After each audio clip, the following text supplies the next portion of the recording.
ओम शांति। 17 अप्रैल 2025 बाबा के महावाक्य। मीठे बच्चे, यह रूहानी हॉस्पिटल तुम्हें आधा कल्प के लिए एवर हेल्दी बनाने वाली है। यहाँ तुम देही अभिमानी होकर बैठो। प्रश्न, धंधा आदि करते भी कौन सा डायरेक्शन बुद्धि में याद रहना चाहिए? उत्तर, बाप का डायरेक्शन है तुम किसी साकार व आकार को याद नहीं करो। एक बाप की याद रहे तो विकर्म विनाश हो। इसमें कोई ये नहीं कह सकता कि फुर्सत नहीं। सब कुछ करते भी याद में रह सकते हो। ओम शांति। मीठे मीठे रूहानी बच्चों प्रति बाप का गुड मॉर्निंग। गुड मॉर्निंग के बाद बच्चों को कहा जाता है, बाप को याद करो। बुलाते भी हैं, हे पतित पावन, आकर पावन बनाओ। तो बाप पहले पहले ही कहते हैं, रूहानी बाप को याद करो। रूहानी बाप तो सबका एक ही है। फादर को कभी सर्वव्यापी नहीं माना जाता है। तो जितना हो सके बच्चे पहले पहले बाप को याद करो। कोई भी साकार व आकार को याद नहीं करो सिवाय एक बाप के। यह तो बिल्कुल सहज है ना। मनुष्य कहते हैं हम बिजी रहते हैं, फुर्सत नहीं, परंतु इसमें तो फुर्सत सदैव है। बाप युक्ति बतलाते हैं, यह भी जानते हो बाप को याद करने से ही हमारे पाप भस्म होंगे। मुख्य बात है यह। धंधे आदि की कोई मना नहीं है। वह सब करते हुए सिर्फ बाप को याद करो तो विकर्म विनाश हो। यह तो समझते हैं हम पतित हैं। साधु संत ऋषि मुनि आदि सब साधना करते हैं। साधना की जाती है भगवान से मिलने की। सो जब तक उनका परिचय ना हो तब तक तो मिल नहीं सकते। तुम जानते हो बाप का परिचय दुनिया में कोई को भी नहीं है। देह का परिचय तो सबको है। बड़ी चीज का परिचय झट हो जाता है। आत्मा का परिचय तो जब बाप आए तब समझाए। आत्मा और शरीर दो चीजें हैं। आत्मा एक स्टार है और बहुत सूक्ष्म है। उनको कोई देख नहीं सकते।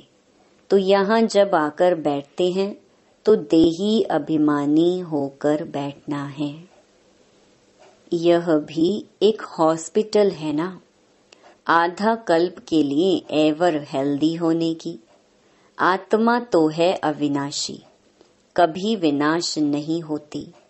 आत्मा का ही सारा पार्ट है। आत्मा कहती है, मैं कभी विनाश को नहीं पाती हूँ। इतनी सब आत्माएं अविनाशी हैं। शरीर है विनाशी। अब तुम्हारी बुद्धि में यह बैठा हुआ है कि हम आत्मा अविनाशी हैं। हम 84 जन्म लेते हैं। यह ड्रामा है। इसमें धर्म स्थापक कौन कौन कब आते हैं, कितने जन्म लेते होंगे, यह तो जानते हो। 84 जन्म जो गाए जाते हैं जरूर किसी एक धर्म के होंगे। सभी के तो हो ना सके।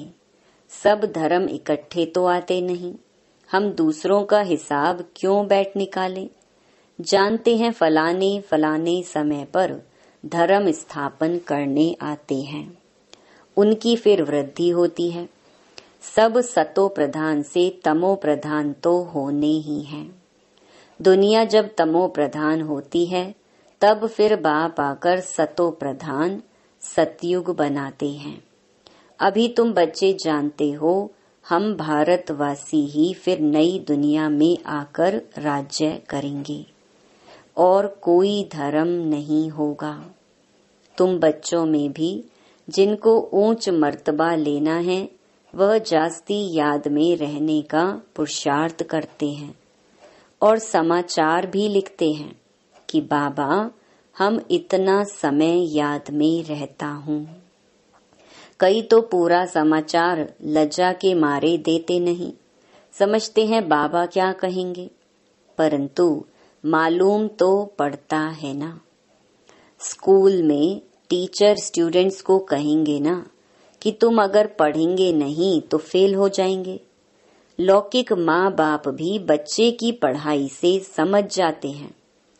यह तो बहुत बड़ा स्कूल है, यहाँ तो नंबर वार बिठाया नहीं जाता है, बुद्धि से समझा जाता है, नंबर वार तो होते ही है ना।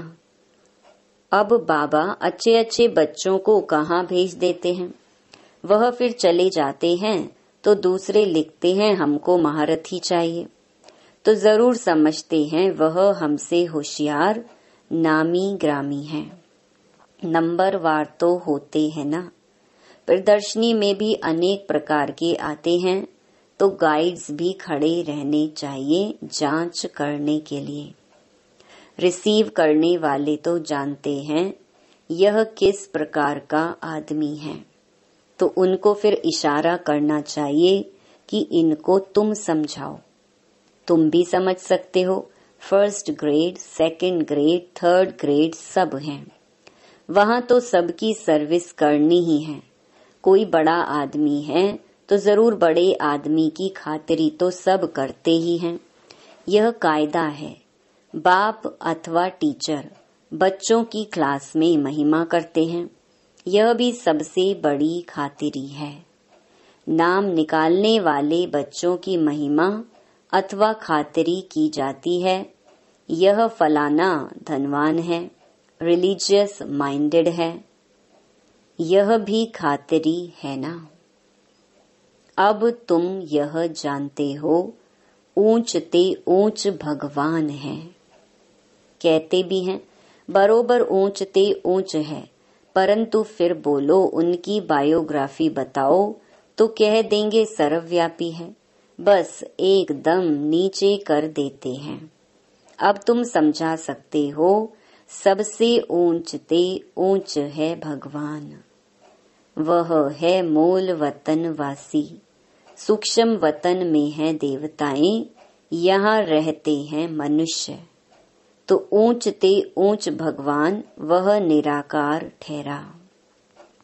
अभी तुम जानते हो हम जो हीरे मिसल थे सो फिर कौड़ी मिसल बन पड़े हैं, फिर भगवान को अपने से भी जास्ती नीचे ले गए हैं, पहचानते ही नहीं हैं। तुम भारतवासियों को ही पहचान मिलती है, फिर पहचान कम हो जाती है। अभी तुम बाप की पहचान सबको देते जाते हो, ढेरों को बाप की पहचान मिलेगी। तुम्हारा मुख्य चित्र है ही यह त्रिमूर्ति गोला झाड़। इनमें कितनी रोशनी है, यह तो कोई भी कहेंगे यह लक्ष्मी नारायण सतयुग के मालिक थे। अच्छा, सतयुग के आगे क्या था यह भी अभी तुम जानते हो। अभी है कलयुग का अंत और है भी प्रजा का प्रजा पर राज्य। अभी राजाई तो है नहीं, कितना फर्क है। सतयुग के आदि में राजाएं थे और अभी कलयुग में भी राजाएं हैं। भल कोई वह पावन नहीं है, परंतु कोई पैसा देकर भी टाइटल ले लेते हैं। महाराजा तो कोई है नहीं, टाइटल खरीद कर लेते हैं। जैसे पटियाला का महाराजा, जोधपुर बीकानेर का महाराजा, नाम तो लेते हैं ना। ये नाम अविनाशी चला आता है। पहले पवित्र महाराजाएं थे, अभी हैं अपवित्र। राजा महाराजा अक्षर चला आता है, इन लक्ष्मी नारायण के लिए कहेंगे, यह सतयुग के मालिक थे। किसने राज्य लिया? अभी तुम जानते हो राजाई की स्थापना कैसे होती है। बाप कहते हैं, मैं तुमको अभी पढ़ाता हूँ 21 जन्मों के लिए। वह तो पढ़कर इस जन्म में ही बैरिस्टर आदि बनते हैं। तुम अभी पढ़कर भविष्य महाराजा महारानी बनते हो। ड्रामा प्लान अनुसार नई दुनिया की स्थापना हो रही है। अभी है पुरानी दुनिया।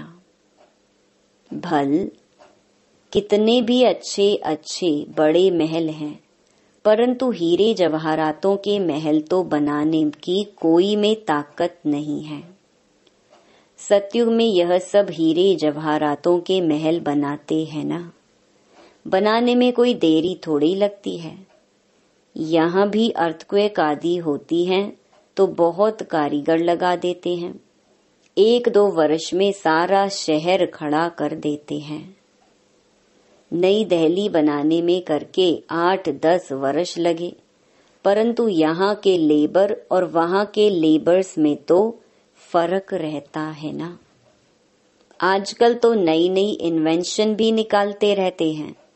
मकान बनाने की साइंस का भी जोर है।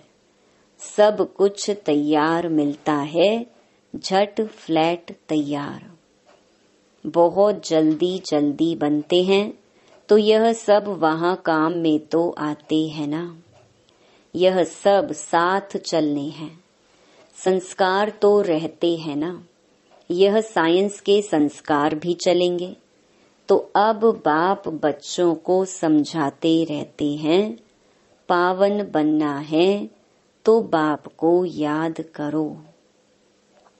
बाप भी गुड मॉर्निंग कर फिर शिक्षा देते हैं। बच्चे बाप की याद में बैठे हो, चलते फिरते बाप को याद करो, क्योंकि जन्म जन्मांतर का सिर पर बोझा है। सीढ़ी उतरते उतरते 84 जन्म लेते हैं। अभी फिर एक जन्म में चढ़ती कला होती है। जितना बाप को याद करते रहेंगे उतना खुशी भी होगी, ताकत मिलेगी। बहुत बच्चे हैं जिनको आगे नंबर में रखा जाता है, परंतु याद में बिल्कुल रहते नहीं हैं। भल ज्ञान में तीखे हैं, परंतु याद की यात्रा है नहीं। बाप तो बच्चों की महिमा करते हैं। यह भी नंबर 1 में है तो जरूर मेहनत भी करते होंगे ना। तुम हमेशा समझो कि शिव बाबा समझाते हैं, तो बुद्धि योग वहां लगा रहेगा। यह भी सीखता तो होगा ना। फिर भी कहते हैं बाबा को याद करो। किसको भी समझाने के लिए चित्र है। भगवान कहा ही जाता है निराकार को। वह आकर शरीर धारण करते हैं। एक भगवान के बच्चे सब आत्माएं भाई भाई हैं। अभी इस शरीर में विराजमान हैं। सभी अकाल मूरत हैं। यह अकाल मूरत आत्मा का तख्त है। अकाल तख्त और कोई खास चीज नहीं है। यह तख्त है अकाल मूरत का। भ्रकुटी के बीच में आत्मा विराजमान होती है। इसको कहा जाता है अकाल तख्त। अकाल तख्त अकाल मूरत का। आत्माएं सब अकाल हैं। कितनी अति सूक्ष्म है। बाप तो है निराकार। वह अपना तख्त कहाँ से लाए? बाप कहते हैं मेरा भी यह तख्त है। मैं आकर इस तख्त का लोन लेता हूँ। ब्रह्मा के साधारण बूढ़े तन में अकाल तख्त पर आकर बैठता हूँ। अभी तुम जान गए हो, सब आत्माओं का यह तख्त है। मनुष्यों की ही बात की जाती है, जानवरों की तो बात नहीं। पहले जो मनुष्य जानवर से भी बदतर हो गए हैं, वह तो सुधरे। कोई जानवर की बात पूछे, बोलो पहले अपना तो सुधार करो। सतयुग में तो जानवर भी बड़े अच्छे फर्स्ट क्लास होंगे। किचड़ा आदि कुछ भी नहीं होगा। किंग के महल में कबूतर आदि का किचड़ा हो तो दंड डाल दें, जरा भी किचड़ा नहीं। वहां बड़ी खबरदारी रहती है, पहरे पर रहते हैं, कभी कोई जानवर आदि अंदर घुस ना सके। बड़ी सफाई रहती है। लक्ष्मी नारायण के मंदिर में भी कितनी सफाई रहती है। शंकर पार्वती के मंदिर में कबूतर भी दिखाते हैं, तो जरूर मंदिर को भी खराब करते होंगे। शास्त्रों में तो बहुत दंत कथाएं लिख दी हैं। अभी बाप बच्चों को समझाते हैं, उनमें भी थोड़े हैं जो धारणा कर सकते हैं, बाकी तो कुछ नहीं समझते।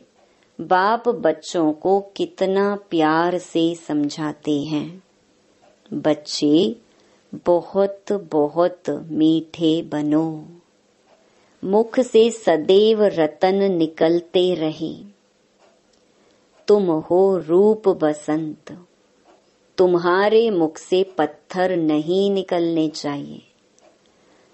आत्मा की ही महिमा होती है। आत्मा कहती है, मैं प्रेसिडेंट हूँ, फलाना हूँ, मेरे शरीर का नाम यह है। अच्छा, आत्माएं किसके बच्चे हैं? एक परमात्मा के। तो जरूर उनसे वर्षा मिलता होगा। वह फिर सर्वव्यापी कैसे हो सकता है? तुम समझते हो, हम भी पहले कुछ नहीं जानते थे, अभी कितनी बुद्धि खुली है। तुम कोई भी मंदिर में जाएंगे, समझेंगे यह तो सब झूठे चित्र हैं। 10 भुजाओं वाला, हाथी की सूंड वाला कोई चित्र होता है क्या? ये सब है भक्ति मार्ग की सामग्री। वास्तव में भक्ति होनी चाहिए एक शिव बाबा की, जो सबका सद्गति दाता है। तुम्हारी बुद्धि में है, ये लक्ष्मी नारायण भी 84 जन्म लेते हैं, फिर ऊंचते ऊंच बाप ही आकर सबको सद्गति देते हैं। उनसे बड़ा कोई है नहीं। यह ज्ञान की बातें तुम्हारे में भी नंबरवार धारण कर सकते हैं। धारणा नहीं कर सकते तो बाकी क्या काम के रहे। कई तो अंधों की लाठी बनने के बदले अंधे बन जाते हैं। गऊ जो दूध नहीं देती तो उसे पिंजरपुर में रखते हैं। यह भी ज्ञान का दूध नहीं दे सकते हैं। बहुत हैं जो कुछ पुरुषार्थ नहीं करते, समझते नहीं कि हम कुछ तो किसका कल्याण करें। अपनी तकदीर का ख्याल ही नहीं रहता है। बस जो कुछ मिला सो अच्छा, तो बाप कहेंगे इनकी तकदीर में नहीं है। अपनी सद्गति करने का पुरुषार्थ तो करना चाहिए। देही अभिमानी बनना है। बाप कितना ऊंच ते ऊंच है, और आते देखो कैसे पतित दुनिया पतित शरीर में है। उनको बुलाते ही पतित दुनिया में है। जब रावण बिल्कुल ही भ्रष्ट कर देते हैं, तब बाप आकर श्रेष्ठ बनाते हैं। जो अच्छा पुरुषार्थ करते हैं वह राजा रानी बन जाते हैं। जो पुरुषार्थ नहीं करते वह गरीब बन जाते हैं। तकदीर में नहीं है तो तदबीर कर नहीं सकते। कोई तो बहुत अच्छी तकदीर बना लेते हैं। हर एक अपने को देख सकते हैं कि हम क्या सर्विस करते हैं। अच्छा, मीठे मीठे सिकी लधे बच्चों प्रति माता पिता बाप दादा का याद प्यार और गुड मॉर्निंग। रूहानी बाप की रूहानी बच्चों को नमस्ते। धारणा के लिए मुख्य सार। पहला, रूप बसंत बन मुख से सदैव रतन निकालने हैं। बहुत बहुत मीठा बनना है। कभी भी पत्थर कटु वचन नहीं निकालना है। दूसरा, ज्ञान और योग में तीखा बन अपना और दूसरों का कल्याण करना है। अपनी ऊंच तकदीर बनाने का पुरुषार्थ करना है। अंधों की लाठी बनना है। वरदान, त्रिस्मृति स्वरूप का तिलक धारण करने वाले संपूर्ण विजयी भव। स्वयं की स्मृति, बाप की स्मृति और ड्रामा के नॉलेज की स्मृति, इन्हीं 3 स्मृतियों में सारे ज्ञान का विस्तार समाया हुआ है। नॉलेज के वृक्ष की यह 3 स्मृतियां हैं। जैसे वृक्ष का पहले बीज होता है, उस बीज द्वारा 2 पत्ते निकलते हैं, फिर वृक्ष का विस्तार होता है। ऐसे मुख्य है बीज बाप की स्मृति, फिर 2 पत्ते अर्थात आत्मा और ड्रामा की सारी नॉलेज। इन 3 स्मृतियों को धारण करने वाले स्मृति भव व संपूर्ण विजयी भव के वरदानी बन जाते हैं। स्लोगन, प्राप्तियों को सदा सामने रखो तो कमजोरियां सहज समाप्त हो जाएंगी। अव्यक्त इशारे, कंबाइंड रूप की स्मृति से सदा विजयी बनो। संगम युग पर ब्रह्मा कुमार कुमारी अकेले नहीं हो सकते। सिर्फ बाप के साथ का अनुभव, कंबाइंडपन का अनुभव इमर्ज करो। ऐसे नहीं कि बाप तो है ही मेरा, साथ है ही नहीं। साथ का प्रैक्टिकल अनुभव इमर्ज हो तो यह माया का वार नहीं होगा। माया हार खा लेगी। घबराओ नहीं, क्या हो गया, हिम्मत रखो। बाप के साथ को स्मृति में रखो तो विजय आपका जन्म सिद्ध अधिकार है। अच्छा, ओम शांति।